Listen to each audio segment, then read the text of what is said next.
Day 569, Monday, January 13th. Nahum 2 and 3. Nahum 2 1-13. NKJV. He who scatters has come up before your face. Man the fort, watch the road, strengthen your flanks, fortify your power mightily.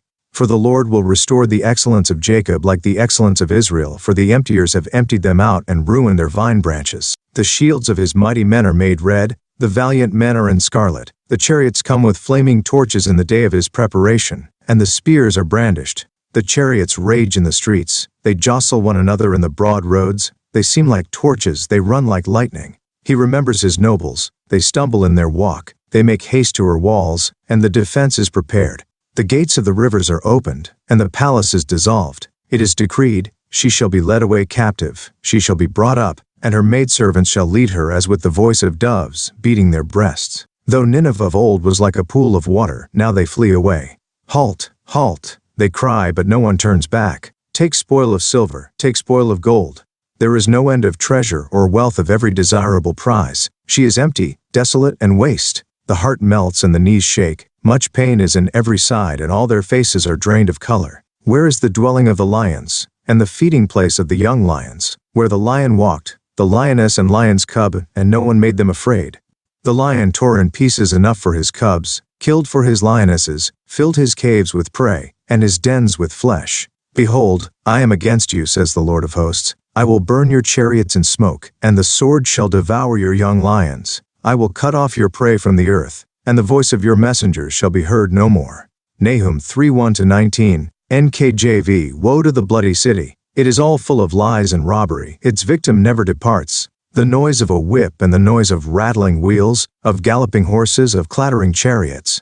Horsemen, charged with bright sword and glittering spear. There is a multitude of slain, a great number of bodies. Countless corpses, they stumble over the corpses, because of the multitude of harlotries of the seductive harlot, the mistress of sorceries, who sells nations through her harlotries and families through her sorceries. Behold, I am against you, says the Lord of hosts. I will lift your skirts over your face. I will show the nations your nakedness, and the kingdoms your shame.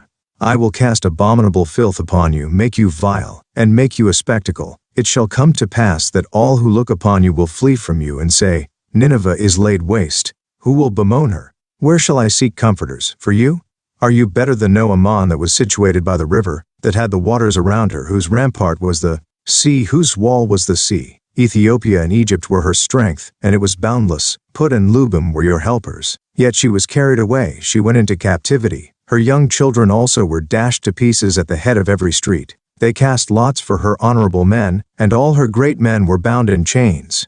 You also will be drunk, you will be hidden, you also will seek refuge from the enemy. All your strongholds are fig trees with ripened figs. If they are shaken, they fall into the mouth of the eater. Surely your people in your midst are women. The gates of your land are wide open for your enemies. Fire shall devour the bars of your gates. Draw your water for the siege.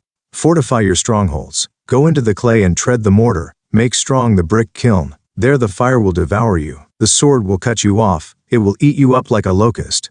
Make yourself many, like the locusts. Make yourself many, like the swarming locusts. You have multiplied your merchants more than the stars of heaven. The locust plunders and flies away. Your commanders are like swarming locusts, and your generals like great grasshoppers, which camp in the hedges on a cold day. When the sun rises they flee away, and the place where they are is not known. Your shepherds slumber, O king of Assyria. Your nobles rest in the dust. Your people are scattered on the mountains, and no one gathers them. Your injury has no healing. Your wound is severe. All who hear news of you will clap their hands over you. For upon whom has not your wickedness passed continually?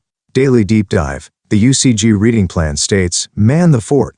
God sarcastically says to Nineveh in verse 1 of chapter 2, as if they could defend themselves against his judgment.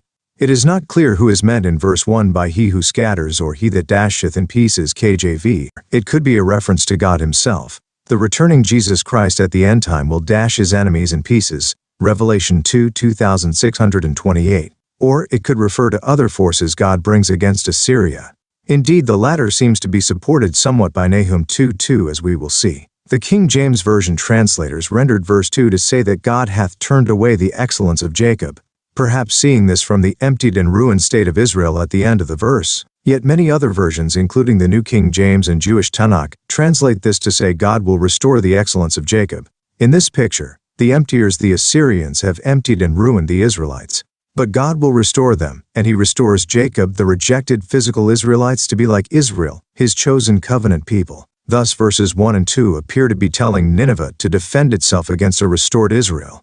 It is fascinating to consider that ancient Nineveh was overthrown by a coalition of Chaldean Babylonians, Medes and Scythians, the latter being Israelites taken into captivity more than a century earlier by the Assyrians. See our free booklet, The United States and Britain in Bible Prophecy. This may have been a partial fulfillment of the prophecy, but the ancient Scythians did not represent a truly restored Israel. This would seem to apply more to the latter days. In the future, the European beast power is going to devastate the countries of modern Israel and empty them of most of their people. But around the time of Christ's return, God will empower a resurgence of his people, and they will be used to help bring down the end-time beast power, to break Babylon in pieces. See Jeremiah 51, 1924. Compare Isaiah 41, 11-16, Micah 4:13, Zechariah 12:6, Zechariah 14:14. Furthermore, consider that spiritual Israel, the Church of God, will be glorified with divine power at this time, and will accompany Jesus Christ as he confronts his enemies. Indeed, the dashing to pieces of enemies will be put in their power. See again Revelation 2:26-28. Verses 3-4 of Nahum 2 are images of warfare, perhaps even modern warfare, as chariots with flaming torches that run like lightning could signify tanks and the like. In verse 3, the phrase "the spears are brandished" is literally, "the fir trees shall be terribly shaken." KJV. Verse 6 says the gates of the rivers are opened, as mentioned in the previous reading. This would seem to tie back to 1:8, whether it is a literal flood or a flood of armies. In either case, the result is the same: the palace is dissolved. Historian Will Durant writes, Sennacherib, who came against Judah in the days of Hezekiah, raised at Nineveh a royal mansion called the Incomparable, surpassing in size all other palaces of antiquity. The Story of Civilization, Vol. 1, Our Oriental Heritage, 1963 ED, p. 282. Through the reign of Sennacherib's son Esarhaddon, the palace had deteriorated so much that, when the next emperor, Ashurbanipal, the last great ancient Assyrian emperor, came to power, he extravagantly rebuilt it, pp. But the great palace was destroyed when Nineveh was invaded. Likewise, in the end time, the palace of the final dictator of the beast power will be dissolved. Nahum 2:7 in the New King James Version begins with the words, "It is decreed." But this is an attempt to translate a word of uncertain meaning, Huzzab, often perceived as a name. The immediate mention of she and her maidservants would seem to support this. Huzzab comes from a root meaning stand, thus, the idea of establish or decree. But some see it as one who stood by the king, implying a Queen. Jameson, Fawcett and Brown's commentary note on 2:7. This may well be related to the harlot of chapter 3, which is almost certainly to be equated with Babylon the Great, the harlot who sits as queen over the nations. See Isaiah 47, Revelation 17-18. The great ruling false church, she, the great captor, will herself be led away captive. In Nahum 2:8, Nineveh's soldiers flee away in spite of the efforts of military leaders to rally them. Nineveh possesses enormous wealth from its plunder of other nations, and the invaders are urged to take the spoil of victory. Verse 9. Amazingly, the city is finally emptied. Verse 10. The powerful ravenous beast is itself devoured because God has brought stronger forces against her. Verses 10-13. The symbolism of lions is appropriate for Assyria here, as its ancient emperors often compared themselves to lions in power.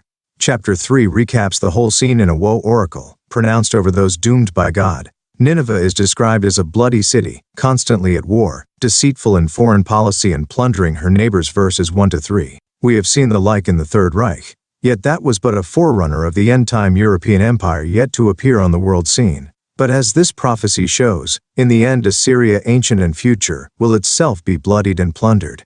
Verse 4 describes the seductive harlot, the mistress of sorceries, again clearly a reference to end-time Babylon, dominated by the Babylonian mystery religion, as described in Isaiah 47 and Revelation 17-18. Nineveh would, in this sense, seem to represent the spiritual capital of the coming European empire, Rome, or at least the great religion centered there. In Isaiah 47, God tells this Lady of Kingdoms, verse 5, that she will be punished, mentioning the multitude of your sorceries and the great abundance of your enchantments. Verse 9.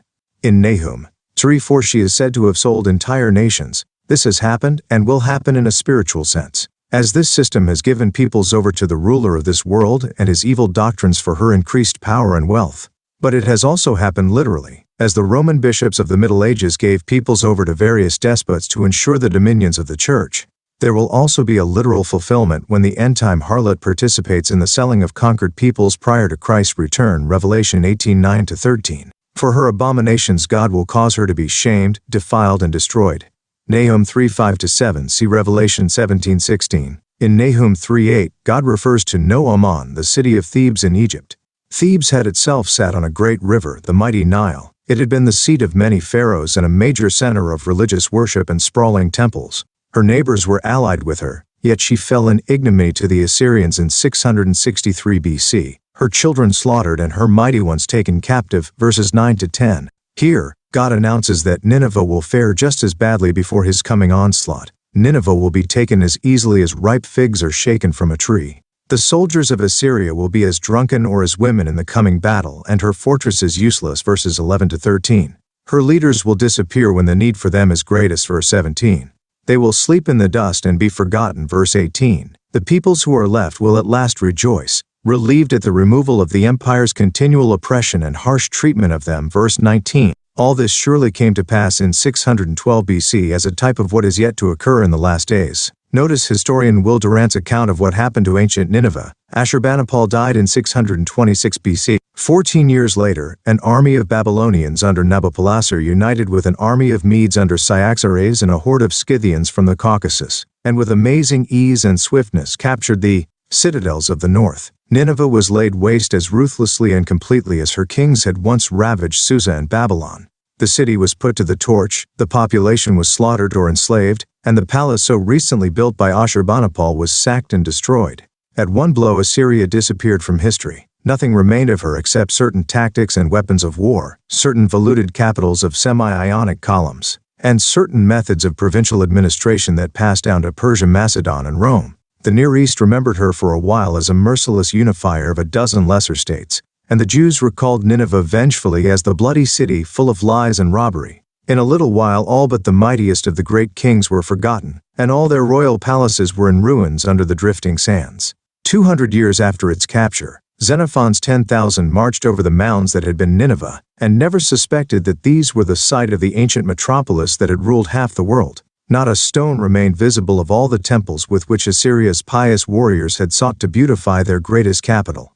Even Ashur, the everlasting god, was dead. pp. 283-284. Let this serve as a warning to the coming Europe superpower soon to dominate the globe, as the Book of Nahum is surely meant to be. End.